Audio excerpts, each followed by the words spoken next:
Hello and welcome to the Home Assistant Podcast. My name's Phil Hawthorne. Joining me as usual, I've got Mr. Rohan Karamandi. How's it going? Hey, good, thanks. And joining us from the US, we've got Michael. Hello. Hello, how are you doing? This episode is sponsored by Home Assistant Cloud by Nabu Casa. Easily access your local Home Assistant instance remotely for a small monthly fee that supports the Home Assistant and ESP home projects. Configuration is done by the user interface, so there's no fiddling with router settings, SSL certs, or any other YAML. So last episode for the year, we thought we'd do something a little bit different.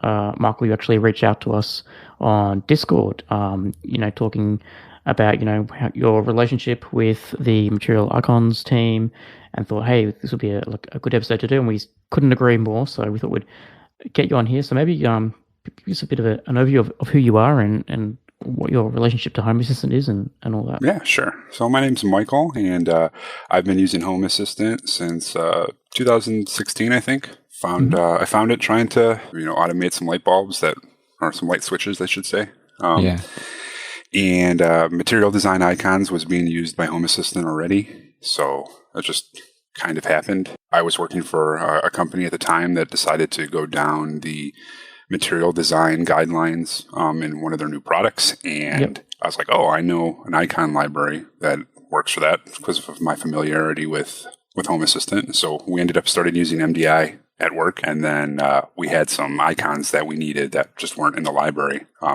In 2016, there was only like 2,000 icons in the library. So I started contributing new icons. Because it's all open source, right? It's all open source. So it's like, hey, we got some icons that might be useful. So we started opening up some issues and getting them added. And next thing you know, here it is 6 years later. I'm almost at 2,000 icons contributing myself. Yeah. That's cool. That's cool, man. A lot of them for Home Assistant, a lot of them just in general. So it's been really fun. It's one of my favorite hobbies in the last few years here to contribute to MDI. So just out of curiosity, how does that process happen? Like I understand with, Home Assistant, how, people contribute and code and whatever. How do you contribute an icon to the MDI library? Yeah, it's a little bit different. There's certain icon libraries out there that will follow the kind of same OpenAPR with some, with an icon. They're SVGs, so it's just code. Yeah. We do things a little bit differently because we want to follow material guidelines as much as possible. Austin, who is the maintainer who started MDI back in 2014, and that was months before even Google open sourced their icon collection. Right. He kind of maintains the infrastructure. He built up this website and this administrative backend and kind of this whole process for submitting and releasing icons. And so when somebody contributes to us, they open up an issue and they say, okay, I want to add an icon for X, Y, and Z. And this is what I was thinking. And they'll create the SVG and they'll upload it. And then we can kind of talk about it and say, okay, yeah, you hit it right on the head. We think it's a good addition, or, it needs some tweaking. Here's some documentation to the material guidelines. See if you can, adjust it for this. Or, some people even come to us and I just want this icon. I don't know what it looks like. I'm not a designer. I don't have the software. Can you do it for us? And we will to an extent. We're always hoping that somebody stumbles across an open request and I need that exact icon as well. I can do it. And they'll kind of contribute.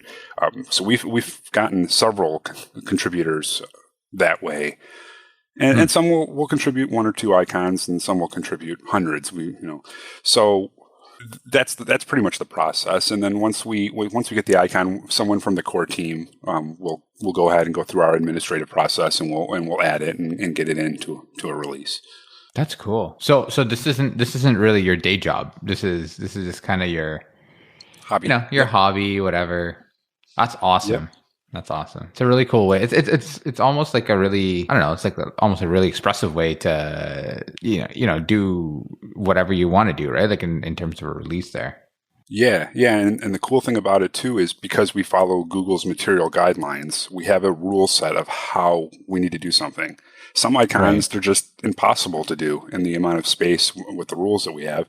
Some of them we have to get really creative with how we do it, or if you need to depict a certain thing, okay, well, we can't depict it literally, so what can we do to solve the use case? Right. So it allows us to be creative in coming up with solutions and how we can do those things. That's cool. And how much of like a design background do you have? Like, is that what you do day in, day out, and then you just happen to also like this? Nope, I am a software engineer. Okay. I'm a software engineer for Salesforce as of Nice. right now. So I write code every day. But by history, like when I started my career, I was doing everything. I was doing full stack, designing and writing code. So I have a good knowledge base around some of the design software applications that are out there. But the cool thing about this is, I mean, if you pick up like Inkscape, which is an open source piece of software that you can download for free, you can create SVG icons.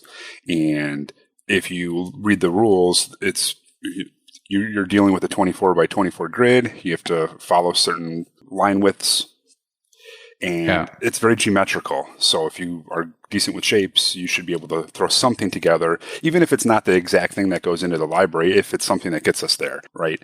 That counts. And because of those things, it's not difficult for somebody who doesn't have a design background that is interested in creating an icon to, kind of play around with it and see what they can do. That's kind of cool. Okay. So it's basically, even if you can get it, I don't know, most of the way there, and then you guys can kind of not handhold, but like guide through and or potentially even finish off, it sounds like, from just to get it to that quality standard. Oh yeah, definitely. And we'll help too. Like if we have to touch the icon, to get it the last 10%, and we'll share that information. Like, this was really good. We had to make these changes for this reason.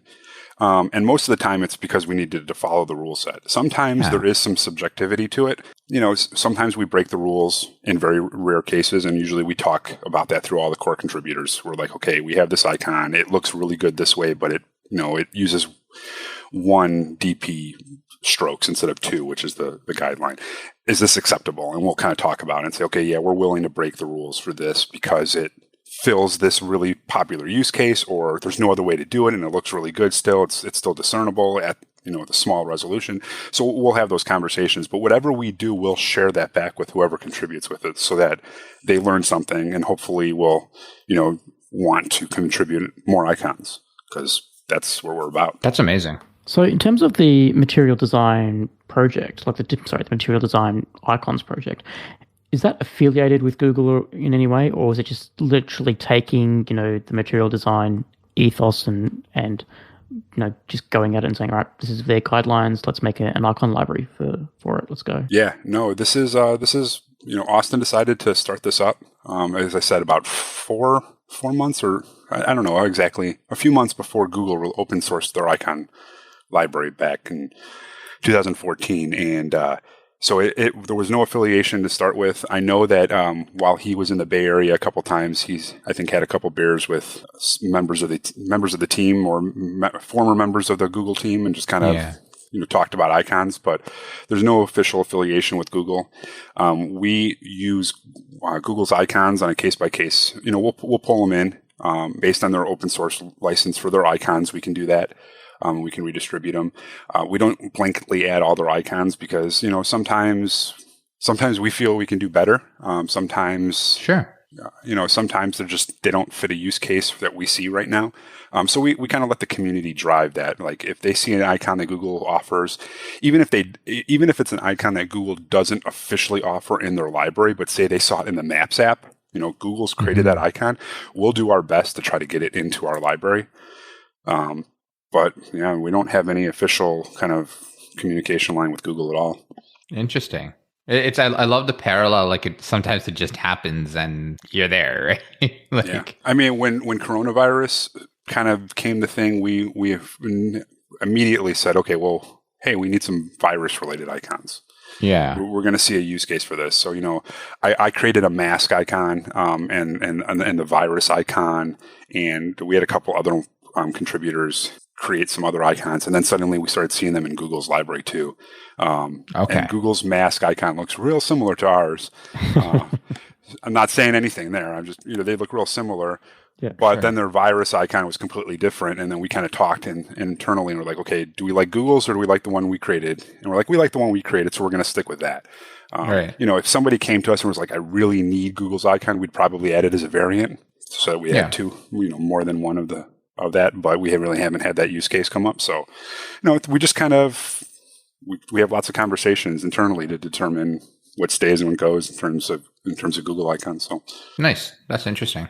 Yeah. It's one of those things I think where, like again, when two people are kind of doing the same thing, sometimes you might actually end up doing the same style, same whatever, but at the same time, I also appreciate the sharing, right? Where, whether it's you guys ingest something from Google or Google ingest something from you guys or whoever, right? Potentially we're following the same rule set. There's only so many ways that you can use geometry to create a mask. So you're going to get something similar, right? So it just happens. And that's the whole point of the library, because now it's very easy to identify what that is. The rule set that's there is to make things easy to identify. And I think that we're definitely doing that. Are the rules designed to be, for like accessibility, like so they look the same on like all resolutions, or what is what's the reason behind those rules? Sure. Yeah, I can't speak 100% to this because obviously Google created these, but for any design system, you're looking for consistency, and you're looking to weed out problems that you can infer them to be there. So, for example, when creating an icon, we work with a 24 by 24 grid, and we try to keep the lines, the points of those lines where circles line up on the grid as much as possible. Because with SVG, when you get into smaller resolutions, you start to get half pixel roundings, and that's what makes an icon look blurry at native resolution. And we don't want icons to look blurry ever. So we're constantly fighting that battle where we need to move something onto the grid, or this curve kind of looks blurry, or where we're going to put this modifier arrow kind of looks blurry. So can we move it up half a point or a point and get it on the grid? So, there's rules that help with that.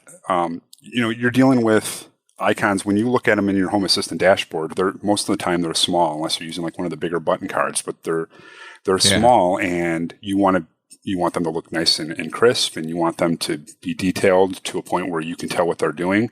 If you put way too much detail in there, you start to get blurriness, or things kind of bleed into each other. And that's why there's the rule for two design point lines instead of one, or 2 pixel lines, I guess would be a better way to describe that. Just so that you get the definition at that level. We always look at the icons at what we call native resolution, which is that smallest resolution that you'll possibly use the icon at, and that's where we want it to look the best. So, there's rules for those types of things. And I invite anybody. Google's material design guidelines are available in the material design documentation too for system icons. Those are the rules we follow. Material design system icons rules. So they're published, and anybody can go look at them. And those are the ones we kind of fight with constantly. Are those few? There's other ones too. We want to keep things geometrical. That's more of a style thing, to try to keep everything simple and consistent. So, there's a lot of different ones, and they all serve different purposes. That's really cool. Okay. Yeah, very interesting. And I guess it also, having those rules would also rule out, if you get like two designers, doing the same icon, you might get sort of two different versions of it. And if you've got such like strict rules, it sort of removes the human element of, of two different things coming out, right? Like or their creativity. Individual, exactly, like their individual creativity coming out in the icon, sort of. But that's not to say that there's no individual creativity, because there's a lot. There's definitely, we've seen 100%. Some pretty creative icons. But what you said, more times than not, when two people try to attack the same problem, it ends up with, okay, I really like what you did on this one, and I really like what you did on this one. Let's get them together, because now we've made the ultimate icon. Occasionally, we'll have ones where they're both really good on their own. We're going to add both of them. One will become a variant. One will be our standard. And we don't really have a process for that. It's usually whoever makes it in first, and then any additional ones become variants. We're not like that. Whether it's better or worse or whatever. Right. And it's all subjective, better or worse. It's better or worse for your use case, not better or worse in terms of quality of the design. So, but most of the times it becomes a collaborative kind of thing. Like, I really like how you did this, so we're going to use that piece, and now we can kind of lay this on top of it, and we get one really good icon out of that. So because of that rule set, that we see a lot of conversions. That's cool. Is there ever a time where you would change the standard icon? So let's say, you talked about mask, right? So you've defined the icon for mask, and then tomorrow, let's say somebody else comes along and the community decides, or the core team decides, hey, this is more indicative of a mask, as an example. And would you ever replace the icon, or does that just guaranteed go as an alternative? And it's a conversation. A lot of times, usually in this case, will happen. We'll create an icon, and then Google will come along later, and they'll create an icon of the same kind of thing that depict the same thing. And so the question will be, do we replace our icon with Google's official? Google created the standard, they created the icon. Now, do we want to go that route? And we do occasionally. We just updated a bunch in one of the last couple of versions. I think our airplane, or I can't remember which one, but we just updated a bunch of icons to Google's. Mm-hmm. So that happens quite a bit. Occasionally, we'll have somebody come in with some new design for an existing icon where it's just hands down better, and we all agree that. So we'll update it, or we'll replace it. So yeah, it happens. It's a conversation. Those are never just kind of cut and dry. It's mostly, let's talk about it, and then, does it exist as a variant? Does it replace what we currently have? So yeah, okay. So the material design icons, it's pretty broad in the types of icons that you have. Is there a roadmap, or have you got rules in terms of the categories of icons that you consider adding?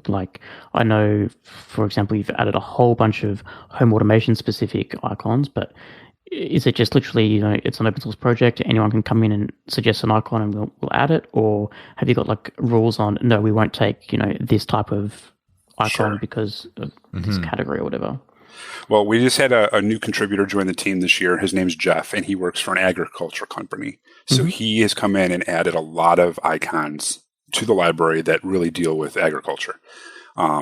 So we welcome that. He came in, he followed the guidelines perfectly, and he was creating really high quality icons, and we extended him an invitation to join our core contributing team. So that's just a case of somebody coming in, they found our library, they were finding it useful, but we had some shortcomings in their industry, and they started throwing things in there. And a lot of those actually translated to some home automation stuff too, for people like automating greenhouses and those types of things, sprinkler systems. So we kind of get to double dip there, right? When I started using Home Assistant and then kind of got involved with material design icons, I was working for a workflow automation product. And so we were doing a lot of icons around workflows and automation, which kind of double dips with Home Assistant. We do a lot of automation over here. And as I got more involved in Home Assistant and then got more involved in MDI, we started to see more, home automation icons come in, requests come in from people using Home Assistant as it became more popular. And that's actually when Austin discovered that Home Assistant was actually using it. He didn't even realize that Home Assistant was using it at the time until we let him know. And so, before that though, we were treating every icon request that came in equally. And even now we still do the same thing, but we actually have a specific label. So we label our Home Assistant icons. The Home Assistant is probably our biggest open source consumer that we know of right now. And because me and I think two other contributors also use Home Assistant, we kind of have a reason to help that endeavor. So as Home Assistant icons come in, especially if I could use them, I'm a little selfish, and I'll say, yeah, I really want to see that in my dashboard. So let's figure out how to get that in there. You've got to have some perks. Yeah, definitely. But in terms, it's funny too. I browse the Home Assistant subreddit all the time. Occasionally, I'll see somebody complain about icons or something, and I'll see if I could do something about it. But I love seeing people share their dashboards and like, oh, I created that icon, I created that icon, I created that icon. So that's kind of it's a good feeling. Right? I'm helping somebody express how they want to control their house. So. But in terms of icons that we accept or don't accept, we pretty much are open to anything. We've had some discussions around brand icons, and I think everybody's kind of aware of this.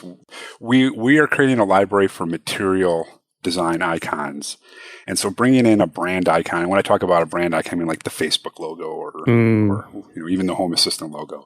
Those are icons that are specific to a company or a product, and they're not material. And we've been having a lot of conversations about whether or not they're a good fit for our library. We've started to turn down a lot of them, and we've even replaced a ton. I'm sure anybody who's watched the Breaking Changes documentation for Home Assistant when we've done major updates. So we're trying to figure out what we're going to do with that. There is another really cool open source library called Simple Icons that one of our contributors is also a member of that team, and they deal with just brand icons. And there's even a package inside of the community store to support them. Oh, interesting. Yeah, so that's a really good option if you're looking to get the Philips Hue logo or any of those Home Assistant type logos that we don't have in their library. We're looking into creating our own brand icon library as well, but we're still really early in the planning stages for that. Just because we don't want to say no, right? Someone comes in, they have a use case for it. We want to be able to support that. And right now we're just in this weird situation because we have companies that are using material design icons and are like, we don't know what your license is because it's kind of ambiguous because we can't give a solid license to say, yeah, you can run and use the Facebook logo all you want. Exactly. We can't say that. We can't license it like that. Right. So that's where our issues are. And so we're trying to figure out a better way to do that because we want to be able to help anybody who needs to use these logos and have a clear license. And so, that's something we're working on. So I would say, brand icons are probably the kind of gray area that we're dealing with right now. But in terms of that, any other icons for any kind of other use case, if you need it, you can come request it. If you want to try to contribute it, you can do that. We're open door for that kind of stuff. Yeah, that's awesome. Interesting. Like I must say, the brand icons have always been. I was surprised when I saw. I think the Plex icons in there. Like, there's a few. There's a few. Yeah. Facebook. Like, I think Adulation's in there. Yeah. Well, and I think it's kind of a slippery slope. Google Google is the company that created the library, so we brought in all of their icons originally when they open sourced it. So that included like Duo and Facebook Plus and the Google icon and Google Maps, and so we had all these, and it's like, okay, well, we might as well add all the social icons, and then just kind of came the slippery slope. Okay, we're going to add this because somebody requested it, and then we're like, hold on, now we have brands that are changing and we don't know about it. So the logo's changed. We have brands that the license for the logo just says you can't use it, and we're using it, or we're helping redistribute it. Or they've got design rules around how their logo should be. Exactly. Like a lot, we have to deal with like a monogram. We can't use the full word because it's not going to fit in that, right? So, and a lot of companies don't allow you to make use of just a monogram, or don't allow you to modify their logo to to fit the use case. So are we breaking those rules? Are they going out of date? Did the company go under? There's just, now we have to maintain all of this. And it's a lot of work for an open source community that we're all volunteering our time, and we really want to just create system icons. So, it's a balancing act right now. We're trying our best with it. We got some plans, so we're hoping to have some announcements, probably next year, about what we're going to do and how we're going to handle it. As we get close to 7.0, which we're about halfway there, we'll probably have some more big breaking changes. We try to maintain our breaking changes on our major numbers. So, right. Interesting. Yeah, that's okay. Awesome. Here's an interesting fact, because we're talking about version numbers here real quick. We don't follow SEMVer like most places do, and we don't even follow like the date versioning like Home Assistant does now. The version number for MDI is actually the number of icons in the library. That's interesting. So we try to release every 100 icons, which would be a minor version bump, and then we try to lump all of our breaking changes into the major version numbers. Yeah. That gives us an ample amount of time because it takes a while for us to get 1,000 new icons added. So we can start to create issues and create announcement threads of like, okay, these are things that are going to happen. It's at the next major version number. But yeah, that's just a fun fact that whatever the version really number cool. is how many icons are currently available to you. It'll be awkward though if you decide to remove all those brand icons. And so when we remove icons, we replace them. Right. So once an icon like if we remove an icon, it gets replaced with something else, which it uses the same Unicode point. So if you're relying on that, you'll have an icon just kind of disappear and turn into something else. But for the most part, we're weeding people off of using the font, so that's not really much of an issue. Yeah. We just add more icons. Yeah, we just add more icons. Like our 6.0 release, that we went from 5.995 to we went to 6.195. We added 200 icons, but we really added like 270 because we had 70 icon removals at the same time. So yeah, that's really cool. That's actually a little fun thing. Just between your versioning and like all this kind of stuff. It's actually I don't know. It's kind of nice. Yeah, it's different. Yeah, we try to follow the rules that make sense because people they expect Simver. So we try to follow those rules a little bit. I'm not sure why that versioning scheme ever happened, but that's what it is, and that's what we stuck with. We've had some conversations about in the past why we're doing it. It was too big of a we were just trying to figure like how else would we do it? When do we bump minor? When do we bump major? How do you know what you're getting? And so that's funny. So yeah, I guess, and obviously you've got a really close tie-in relationship with Home Assistant. You said it's, your biggest open source consumer. In 2021.11, they released a big icon picker, which, is going to I think that's going to expose, the icons much more across users now. I think there's going to be people going to realize, this icon's missing. Might be sending a few people your way. Really cool to see, just how tied in you are with the Home Assistant crew as well. So yeah, that's fantastic. Yeah, the icon picker is huge. It's something that I've actually wanted inside of Home Assistant for quite some time. So I'm really, really excited to see it there now. And, we've had some people complaining about the speed of our site. It's really hard to, display 7,000 icons on one page and make it speedy. Yeah. We're working on a new site. It's been in work for some time now. It's definitely going to be a huge improvement. But this is going to make it so much easier for people to find icons without having to leave Home Assistant, without having to leave their instance, which is going to be great. So yeah, we're really excited about that. Yeah, that's cool. That is neat. So I guess, so that's, the material designs icon. And so then when did you get started with Home Assistant? Did you get started with Home Assistant first and then move over to material icons or vice versa? Yep. I started, as I said, a little earlier, in probably like 2016, we bought a house that came with a bunch of Zigbee switches in the walls. Yep. Nice. Okay, I want to control these, and I bought a Wink hub, and it wasn't working. I was having problems with it. I ended up pulling all the Zigbee switches out and going to Z-Wave, and got a Z-Wave stick and a Raspberry Pi running Home Assistant. And so that kind of was my entry into Home Assistant. And then, the next thing you know, I got a couple of Alexas, and I figured out how to get my alarm panel wired into it. Now I have my garage door. Now in the house that I'm in, I got like 50 switches, 50 Z-Wave switches, and an alarm system, and all this fun stuff going through Home Assistant. And I think my wife wants to hang me sometimes with all my tinkering. I feel that. Yeah, been doing it for some time now. It's just kind of like been a hobby, and then MDI just became this other hobby.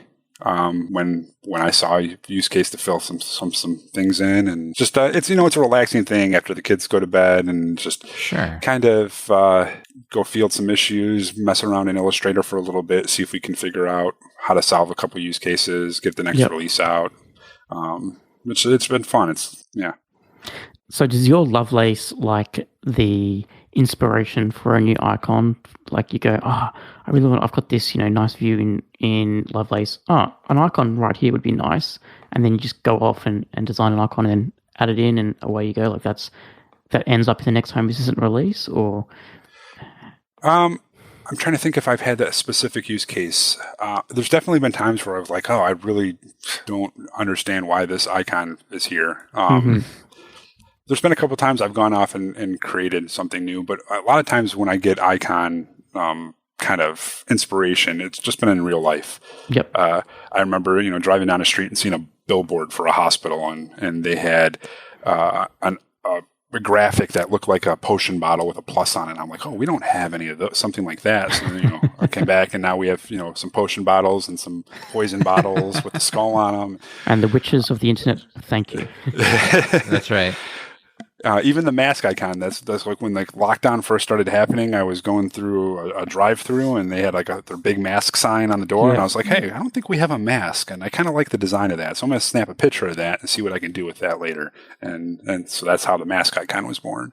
A lot of times too, we'll look at, there's a lot of really good other icon packs through the Home Assistant community store. One of the things about material design icons is, not only do we have to follow the rules, but we also don't want to be overly specific. So we don't have very specific device icons. Like we don't have an icon for a specific type of lamp or a specific type of specific model of a phone or something. Yeah, exactly.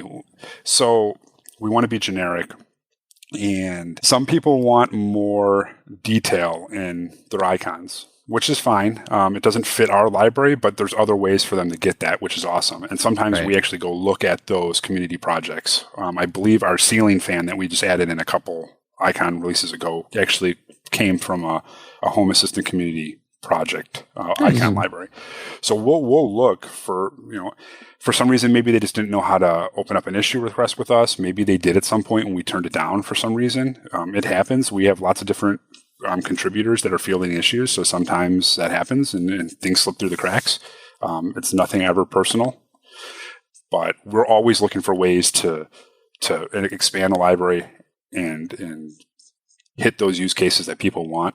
And so, for example, like the ceiling fan that we just added a couple releases ago came from a community library that we're like, why don't we have this? This makes sense.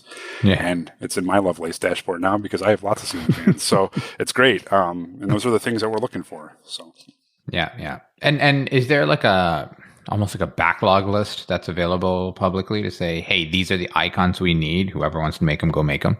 Yes, definitely. So the Material Design Icons GitHub issue library is our backlog. We currently have about 300 issues open. Okay. And at one point we had over 600. So we've gotten that kind of cleared up in the last couple months to get them down. Yeah. And what do you think, how many on average would a request come in? Would you get maybe 50 icons a month or 20 icons a month being requested, do you think? That's a really good question. I don't think we've ever really pulled those kind of stats, but I'm just kind of looking over the library here and, the first page, we have things from 2 weeks ago. So I would say that, there's 20 issues a page. We probably get close to 50 icon requests on an average month. Yep. Okay. And then we're all volunteers. So sometimes I'm just really in the mood to get icons done. And we hadn't had a release in 6 months, about 4 months ago, and I'm like, okay, we need to get somebody on these because we haven't been doing anything. I don't want this to get stale. So I just put my head down and kind of went through issues for about a month straight and got 4 releases queued up for us. And wow, so sometimes we get those kind of spurts of somebody's just really bored or one of those just really wants to get icon work done, and we'll see spikes like that. But we try to stay on top of things as much as possible. And so we release every 100 icons, and that could be every couple weeks to every month or so. That's cool. Yeah. Okay. So tell us a little bit about your Home Assistant setup. I know this is the Home Assistant podcast at the end of the day, not the Design Icon podcast. But I mean, what do you do? How do you use it? Yeah. All that. I built a custom alarm. I have a Fire tablet as our kind of panel, and I got some Z-Wave sensors on some of our doors and windows. And so I built this custom automation setup around an alarm system. So we have that going. As I said earlier, I got about 50 switches, lights, fans, other types of things throughout the house. And then we have a couple Nest thermostats. which aren't my favorite, but they do what they need to do. So do some power monitoring on our washer and dryer. That way we can kind of get notifications when they stop. Yeah, when we bought the house, they came with a washer and dryer, and the dryer has this really loud, obnoxious buzzer that shakes the entire house. So I immediately got in there and disconnected that thing, and I'm like, okay, now we need to know when this thing stops. So now we get Alexa notifications, phone push notifications when our dryer and washer stop, and we have a robo vacuum, so nice. That's kind of scheduled through there, and we got an interface for that, and presence detection for home and away state, setting the alarm automatically. Mm-hmm. Let's see what else we got. We got a Sleep IQ bed because my wife really wanted one of those sleep number beds. Yeah. And just happened to have the smarts in it, so I get to tap into that as well. Yeah, nice. Yeah, so like if we both lay in bed for an extended amount of time, the alarm will set. It'll turn off all of our air fresheners or fans automatically. Fun stuff like that. And that's cool. Yeah, about a million other things. I'm always tinkering and looking for new things to automate and new things to drive my wife crazy with when they stop working. Sure. I've become an expert at that. Yes. So, all right. So you've got your 50-odd Z-Wave devices around the house. What about so you mentioned your Fire tablets and I'm guessing you're using the Amazon Echo for voice control. Yep. Nabu Casa Cloud, or have you got running your own? A little bit of both. I'm using Nabu Casa just because I want to support Home Assistant. So I'm gladly throwing them some money there so that they can continue to do the things that they do. But it made working with Alexa a lot easier. I didn't want to deal with that part. Absolutely. So that's mainly the reason. Otherwise than that, I try to bring as much local as possible. There's some things that like we inherited with the house, the Nest thermostats, the Nest doorbell, that will probably be replaced at some point. Not anytime soon. But it comes down to priority, right? Like if they're working, don't fix it just yet. They can sort of be done in the future.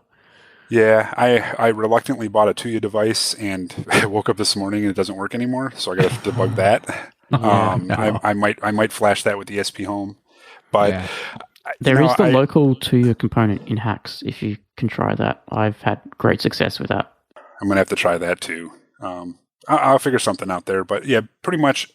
I'm trying to bring as much local as possible. I'm going to be looking into a camera system at some point, and that's definitely going to be IP based and local. Yeah. So, I just feel better about everything being local and, having everything behind a reverse proxy and everything secured down.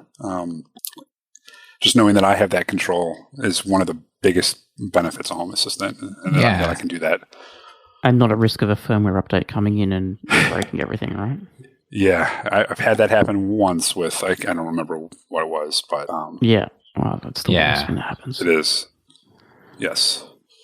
How do you find the Fire tablets for control? I've got a couple of Fire tablets around the house, and I find maybe it's just they're an old version or an old model, but just they lag a lot. Loading up a dashboard can be really slow. Depending on what browser you're using, it might not support the latest and greatest web technology that the Home Assistant dashboard is using. Have you run into those issues? So I only have one, and I picked it up this year, beginning of this year. It was on sale, so it's an HD 8.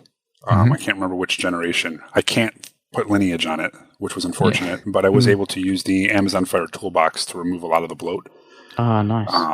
Nice. So since I've done that, I didn't do that originally because at the time we were kind of in between homes and I didn't have access to my Windows machine, and that only runs on Windows. So I was just running it on stock, and it was working for a while, but actually the last week it started just kind of randomly refreshing and restarting itself. Yep. And I was like, okay, they pushed an update to it, something's messed up. So I pulled it down, hooked it up, got it all kind of wiped out, and noticed an instant speed increase. Just over, just getting all the bloat out of there. So I did that. I would highly recommend that for anybody using the Fire tablets who can't go to like Lineage or some other OS. But removed all the stuff there. I'm using fully kiosk browser. Just opens up my Home Assistant Lovelace dashboard specific for the tablet. As I said, I'm a developer, so I have probably started developing in React like 3 different dashboards at some point for know. my house. It's so tempting, right? It's so I'll spend all this time, like I created an SVG for my house, and I could control the layers to make the lights look like they were on, and the cars look like they were there, and I'm like, oh, this is going to be really cool. And then I just kind of, life happens, and I forget about it, and then I come back, and I'm like, I can't get it started anymore because they have updated every dependency, and I just don't want to deal with it. Yeah. So I just have a Lovelace dashboard specific for the tablet, and use some conditional cards for like the alarm panel, and it's because it's a Fire tablet, I can target it with browser mod, and so like when we open the door, when we come home, I have an automation set to play a sound over the speaker to like, hey, you need to disarm me. So I kind of make it act like a traditional alarm panel. Yeah, nice. So you got like a chirp or something going from there. Yeah. Yep. Nice. Okay. Yep. And like when we open the doors, we can turn a door chime on or not. And, And so I made it act like a traditional alarm panel through some automations. I tried using Alarmo, but there were some things about it that just didn't work for us, which was, Sure. It didn't work for us, so I created something through automations that worked for us. But I also would recommend Alarmo for anybody looking to do alarm automation because there's a lot there. It's a really nice custom integration.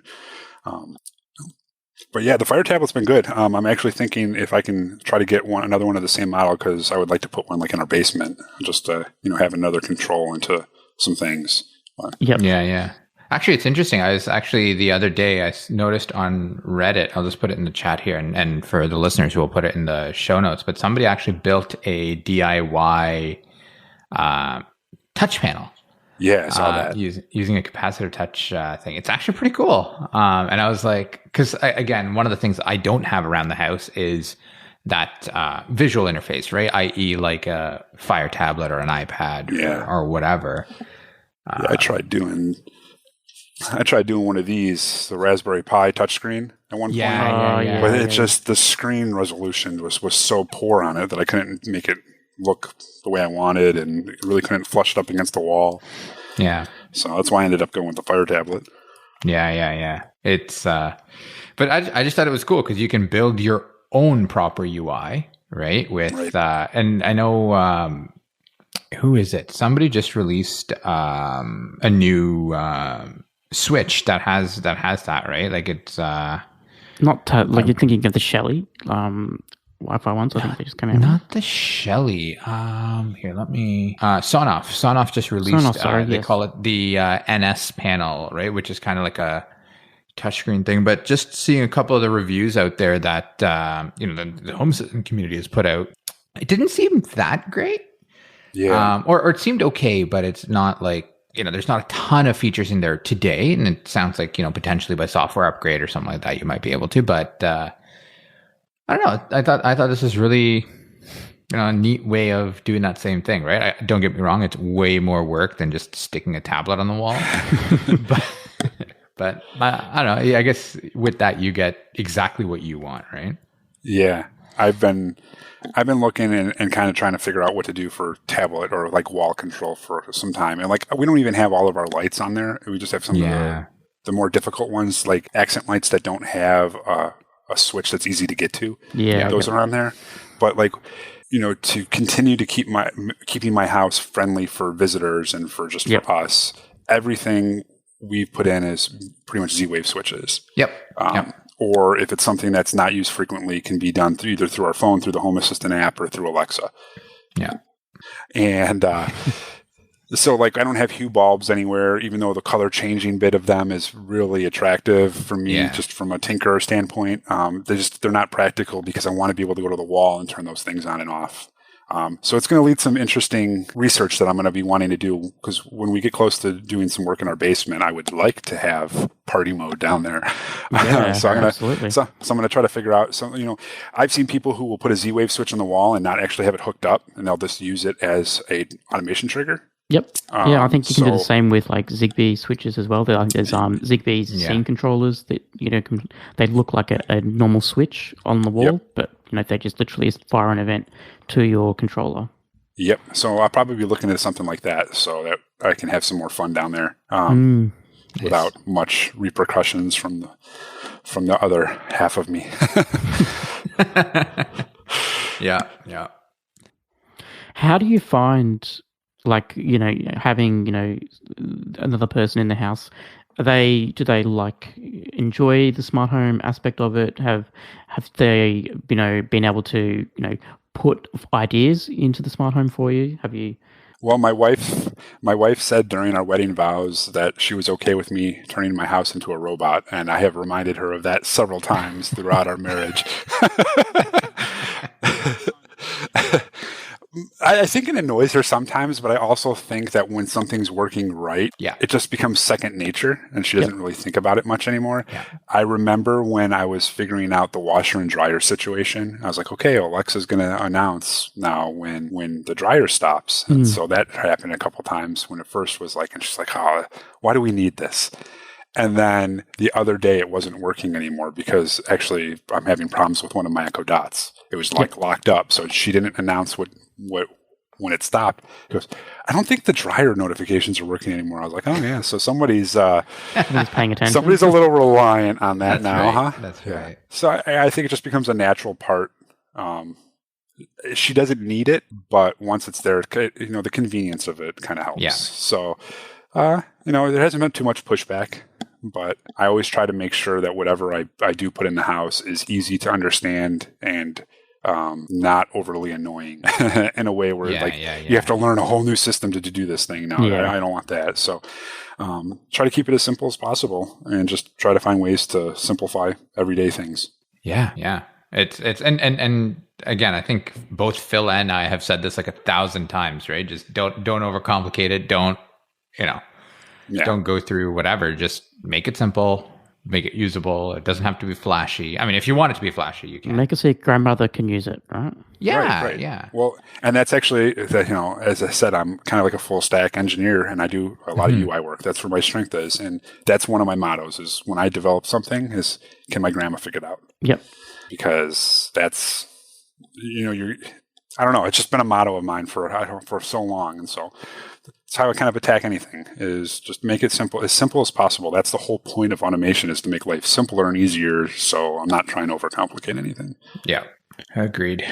Favorite automation, if you had to pick one. My favorite automation does not currently work because of a bug. But my favorite automation if it was working. So I have some accent lights above the cabinet where my TV is. Yeah. And I had it set up so that and I have an Apple TV up there. So anytime video was playing, it would dim those lights and then bring them back up when no video was playing. Yeah. Except for in the Netflix app, every time a preview kicks on, started doing this and it annoyed the crap out of my wife. So that got turned off. That was pretty cool though. But like I have some lights here above my cabinets. I'm working on remodeling this room. That's painting cabinets and stuff. Yep. But I got some lights up here and I have them set to slowly get brighter as the sun goes down using the sun angle in my automation. So that one's pretty cool. I'm always looking and seeing what other people are doing for automations. Like, as I said, I'm on the subreddit all the time looking at the cool things that people are doing. And I'm like, oh yeah, that's really cool. I should do that. And then I either don't, or I forget about it. I forget about it. Or it's just, I go, okay, I guess it wasn't as useful as I thought it was going to be. It was more cool than useful. So, some things that you do to be cool, but the majority of it is to be useful. And, yeah. It's funny. I literally set up a Jira account. Like they have free accounts or whatever, right? So I set up a Jira account so I can keep track of all the stupid things I want to do. So you've got an issue tracker for your house. Yeah. I had a Trello board for the same reason for a while there. Yeah. It's just funny how people start just going into this automatically. Again, I'm not a software developer or anything like that. You just start going into those same kind of principles that you fall back to, right? And But, well, it's amazing the amount of things too that I've like purchased to try to make something work, and then just never had success with. Like, I use MyQ for my garage doors, but I've looked into the ultrasonic sensors, but they really fail in the heat. At least I found they did. So I ended up sticking with MyQ for now. I know some people have some issues with it, but it's been pretty solid for me. So I'm knocking wood on that one. And it's going to break next week. Yeah, probably. The energy dashboards, which is awesome, that have come out. I was able to buy a device to be able to read my energy meter, so I'm actually able to get better picture into that.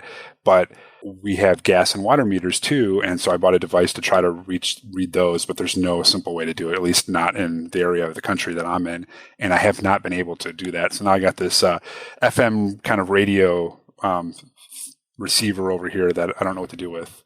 Interesting. I find something to do with it eventually, but just kind of, when I'm going to buy something new, like, we may buy a new washer and dryer someday. Now the first thing I'm going to do is like, okay, what brands work with Home Assistant? Because I don't want to have to come up with something manual for that. And that's really just a testament. I think a lot of people who use Home Assistant think the same thing. And the ground that Home Assistant has gained over the years, it makes me wonder how far away we are from seeing works with Home Assistant on a box. Mm-hmm. Absolutely. Because it's coming. It's coming. I just win. Even in some of the home automation stores that I see at the moment, right? Like on eBay listings or proper stores, they'll have this is how you use it with smart things, or here's how to use it with Home Assistant, right? So it's not on the box per se, but you're right, it's coming, right? It's not going to be too far away at all. Well, even that Amazon reviews, like I can't remember what it was. I was buying something and I was looking at the Amazon reviews, and someone was like, I got this working in Home Assistant this way. I'm like, that's the information right there that I was looking for. I bought it. That was the selling point for me. And, I was able to get it to work. God, I wish I remember what it was, but I have so many little toys and gadgets. I don't remember now. Yeah. But that's the thing. If you make it easy for people, it's more consumable. People will buy it, get it, whatever, right?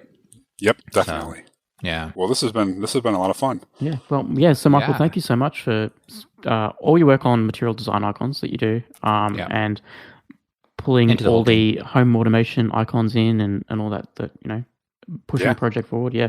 Really appreciate you taking the time to chat to us today as well. Yeah, and to those listening, come submit your ideas to our issue tracker, and we'll get on it. That's it. Yeah. We'll leave links in the show notes to the repos, and we can submit all that as well. Yeah, perfect. Cool. Awesome. Thanks, everyone. Cheers. All right. Cheers. If you want to share your Home Assistant journey or come on as a guest, reach out to us at feedback@hasspodcast.io. That's HASS podcast.io.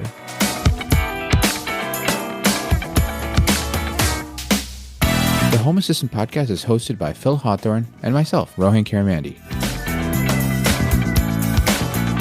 For links to topics we discussed today, check out our show notes on hasspodcast.io.